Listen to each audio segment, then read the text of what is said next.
Here is what most people assume when they hear the entry cost is $10,000.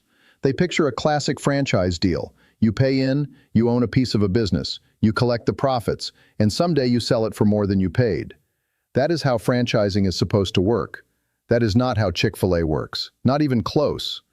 Before we get to the money, you need to understand the scale of what we are actually talking about. Chick-fil-A generated $22.7 billion in total system-wide sales in 2024, according to its own franchise disclosure document, making it the third largest restaurant chain in the United States by total sales, behind only McDonald's and Starbucks. It achieved that ranking with just over 3,000 locations. McDonald's has 13,500 in the U.S. alone. Starbucks has nearly 17,000. Chick-fil-A is producing the same revenue with a fraction of the footprint, and it closes every single Sunday. The 2024 FDD showed that the median annual sales volume for a freestanding Chick-fil-A, the standard standalone restaurant, not a mall location, was $9.23 million, with an average of $9.3 million. To put that into context, the average McDonald's location in the U.S. generates just under $4 million per year. Chick-fil-A is producing more than double that, with a shorter operating week. One location in the system generated $19.3 million in a single year. These numbers are not estimates. They come from the document the company is legally required to file every year. So with $9 million a year flowing through a typical freestanding location, you would expect the operator running it to be collecting a very significant slice. Here is where the model breaks from everything you think you know about franchising. Getting into Chick-fil-A is not a capital competition. You do not need $1 million or $5 million or $10 million. The franchise fee is $10,000. For perspective, McDonald's charges $45,000 just for the franchise fee, before a single dollar of real estate or construction. The total investment to open a McDonald's typically runs between $1.5 million and $2.5 million all in. Chick-fil-A's entry cost is a rounding error by comparison. But that $10,000 fee is not a bargain. It is the entrance to an arrangement that redefines what the word owner means in fast food. Chick-fil-A owns the restaurant, the building, the equipment, the land, all of it. The operator does not purchase any of it and never will. The company selects the location, constructs the building, installs the kitchen, and hands the keys to whoever passed their selection process. And that selection process is the most competitive gatekeeping in the franchise universe. Chick-fil-A receives more than 40,000 applications per year and selects between 75 and 80 operators annually, an acceptance rate of less than 1%. Reports consistently describe it as harder to become a Chick-fil-A operator than to gain admission to Harvard. 76% of those selected in recent years had prior work experience as Chick-fil-A team members. The company is selecting for values alignment and operational commitment, not capital. Which raises the question nobody asking about the $10,000 fee ever gets around to answering. If you do not own the building, the equipment, or the real estate, and the company decides who runs what and where, what exactly are you getting into? Here is where the money calculation gets complicated in ways the headlines almost always miss. The operator pays Chick-fil-A a service fee of 15% of gross sales. Then, after all store-level expenses, labor, food costs, supplies, everything that comes out of running the restaurant day to day, the remaining profit is split 50-50 with Chick-fil-A. The operator keeps half the net profit.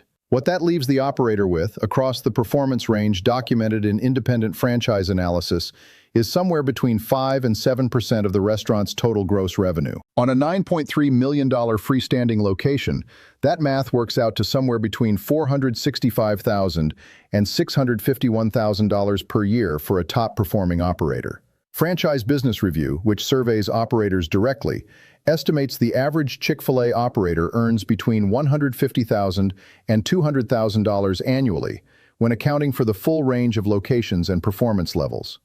Mall locations, which average around $4.5 million in annual sales versus $9 million for freestanding units, produce significantly less, and some estimates put lower-performing mall operators in the $50,000 to $150,000 range. Strip all of that away, and what you are looking at is this. The operator of one of the highest revenue per unit restaurant concepts in American history takes home between 5 and 7 cents of every dollar that flows through the register. Not because the business is underperforming, because of the structure. The 15% service fee comes off the top before any costs are counted. The 50-50 profit split comes after costs.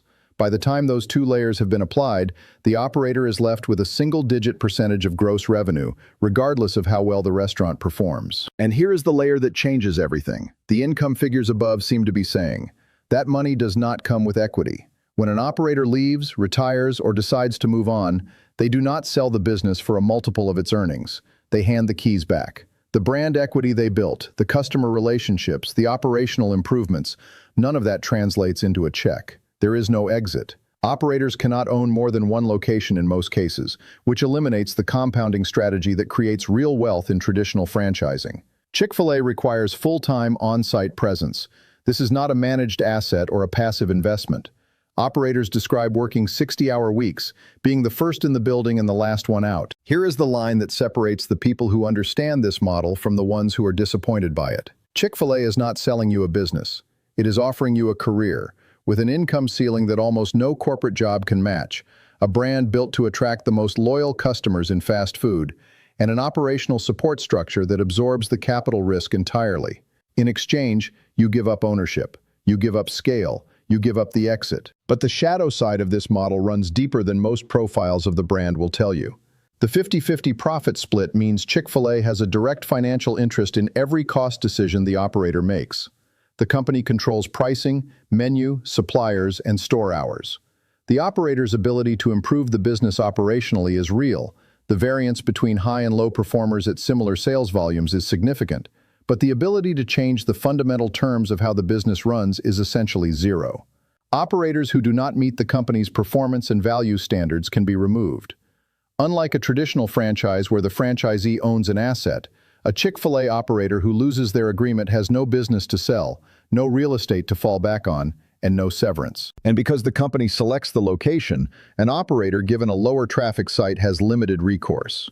The performance of your restaurant is partly your doing and partly not, and the split of the downside is not symmetrical the way the split of the upside appears to be.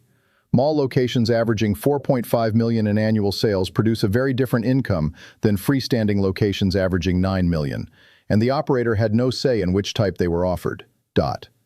So back to where we started. How much does the Chick-fil-A operator in the building you drive past actually make? If it is a high-performing freestanding location in a strong suburban market, the operator's annual income can land anywhere between $465,000 and $650,000, a number that comes from 5 to 7% of gross revenue after the service fee and profit split. If it is an average freestanding location doing the system median of $9.2 million, the operator likely clears somewhere between $150,000 and $300,000, depending on how tightly the store is run. If it is a mall location averaging $4.5 million in annual sales, the income shrinks considerably. Some estimates put lower performing locations in the $50,000 to $150,000 range. And if it is one of the system's top performers, one of the stores doing 12, 15, or even 19 million in annual sales, the income can push well past six figures into genuinely exceptional territory. What none of those operators have is a business they can sell. They have an income, a career, and the most productive fast food brand in America running beneath their feet.